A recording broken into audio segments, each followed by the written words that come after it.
How to add dynamic background in Camtasia. Start by accessing the Annotations feature. Add the desired text annotation to your project. Navigate to the Library section, and specifically, the Dynamic Backgrounds category. Select the dynamic background that suits your project's needs.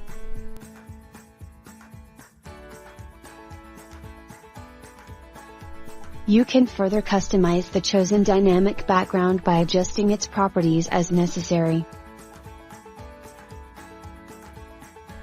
Next, take your text annotation and modify its font and font size according to your preferences.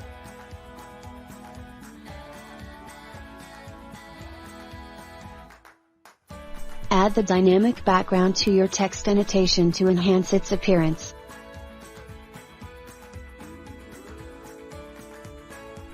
In the Visual Effects section, opt for the Medium Matte option. This will allow you to observe the dynamic background in action behind your text.